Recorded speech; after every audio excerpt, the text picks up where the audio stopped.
Hi friends, మనం ప్రైజ్లాడండి Ruth గ్రంథం గురించి మనం మాట్లాడుకుంటున్నాం.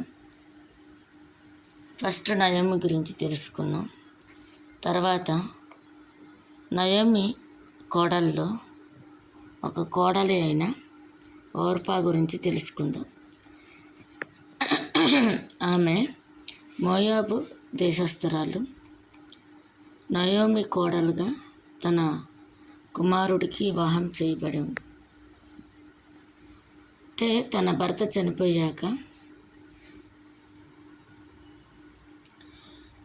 తన అత్త కొడుకులని భర్తని కోల్పోయాక ఆమె మంచి మనసుకుతో కోడలని వెనక్కి వెళ్ళి మళ్ళీ పెళ్లి చేసుకొని హాయిగా జీవించమని చెప్పింది. కానీ నయోమి అయితే అట్లా వెళ్ళలేదు, కానీ అతని హత్తుకొని ఉంది. ఓర్పా మాత్రం ముద్దు పెట్టుకొని మళ్ళీ తిరిగి వెళ్ళి వివాహం చేసుకున్నట్టు ఇక్కడ చూసాం. తన స్వార్థం తను చూసుకుంది, అత్త గురించి ఆలోచించలేదు. అత్తింటి పరువుని కాపాడాలని కూడా చూసుకోవాలి.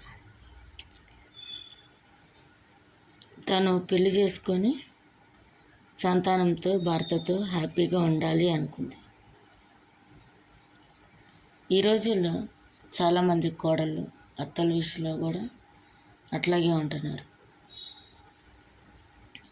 అంటే అత్తలు కూడా కూతురులాగా ప్రేమించాలి, కూతురులాగా చూసుకోవాలి.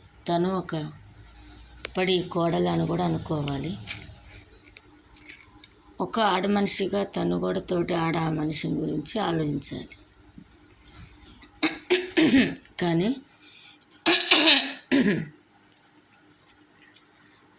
నయోమి మాత్రం ఒక ఆడ మనిషిగా, ఒకప్పటి కోడలుగా, ఒక కూతురు లాంటి కోడలికి మంచి చేయాలి అనుకుంది. కోడలిగా ఓర్ప అతని హత్తు పెట్టుకొని ఉండాల్సింది పోయి తను వేరే పెళ్లి చేసుకొని ఉంది.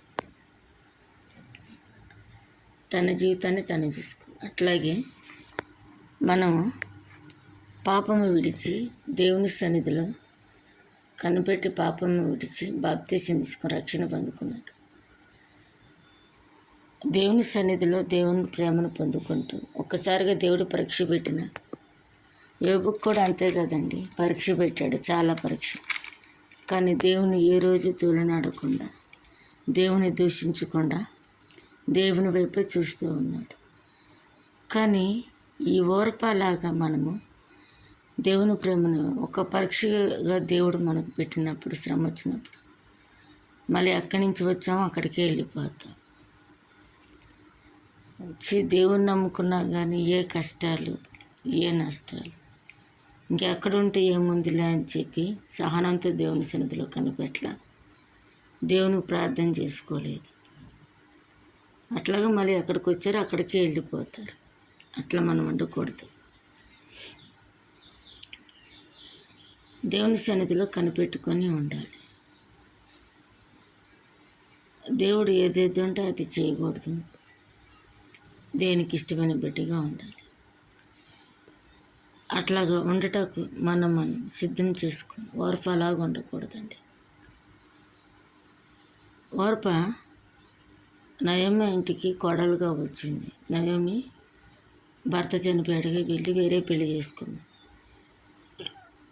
అట్లాగే దేవుని సన్నిధిలో మనం కనిపెట్టినప్పుడు రక్షణలోకి వచ్చి బాప్తీసం తీసుకున్నాక ఏదో చిన్న కష్టం వచ్చిందని దేవుని పరీక్ష తట్టుకోలేక మళ్ళీ వెనక్కి వెళ్తాం, ఇంకా పాపంలో పడిపోతాం. అట్లాంటి జీవితం మనం జీవించకుండా ఉండాలని కోరుకుంటున్నానండి.